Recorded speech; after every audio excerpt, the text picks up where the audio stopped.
প্রত্যেকটা মেয়ে এই দিনটার জন্য খুবই অপেক্ষা করে। আর আমার মেয়ের জীবনে খুব তাড়াতাড়ি এই দিনটা চলে আসছে।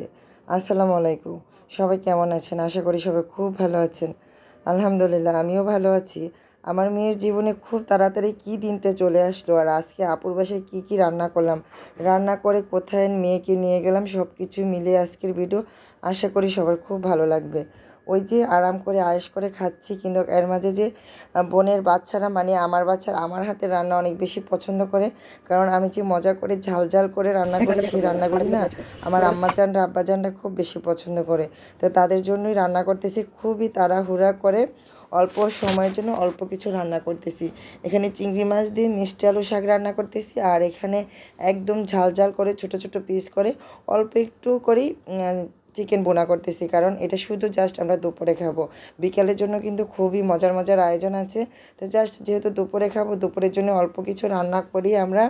বাহিরে যেতে হবে, বাহিরে কেন যাব, কি করলাম, সম্পূর্ণ ভিডিওটা দেখবেন। তো আশা করি সবার খুব ভালো লাগবে।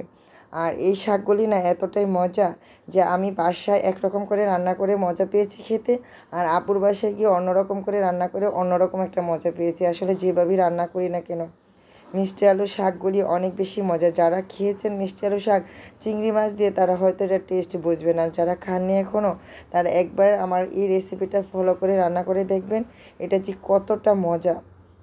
আর দেখতে দেখতে না আমার মেয়েটা বড় হয়ে গেল, মাশাআল্লাহ। সবাই দোয়া করবেন আমার মেয়েটার জন্য।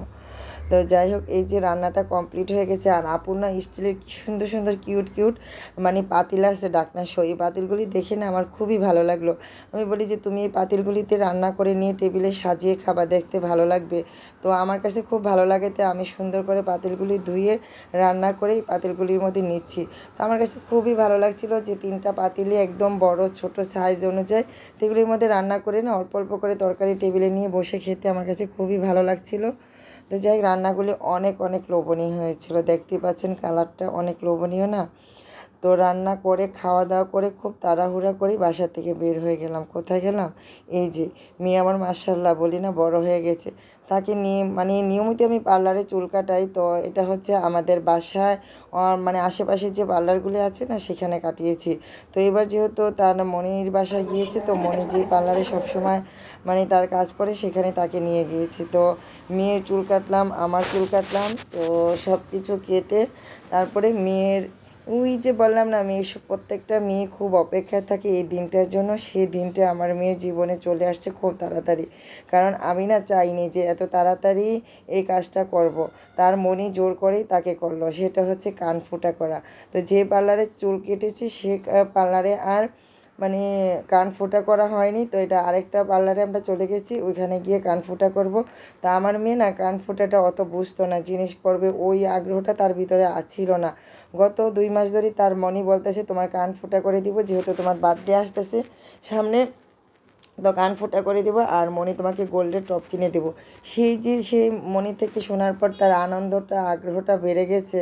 সে কখন কবে মানে কান ফোঁটা করবে, সে মানে এত আগ্রহ তার ভিতরে ছিল। আমার ইচ্ছে ছিল যে আমার মেয়েটা একটু বড় হবে, 3-4-এ উঠবে, তখন বুঝবে, তখন কান ফোঁটা করবো। কিন্তু না, তার মনে তাকে বলার পর থেকে সে একদমই অপেক্ষা সহ্য হচ্ছে না। আজই চুল কাটছে, কারণ চুল কাটাটা নাকি তার পছন্দ হয়নি, চুল ছোট হয়ে গেছে, তার জন্য তার মুড অফ। না হয় তার কান ফোঁটা করাটা তার মধ্যে অনেক আনন্দ ছিল, সে আনন্দটা আর মানে প্রকাশ পাচ্ছে না কান ফোঁটা করার পরে।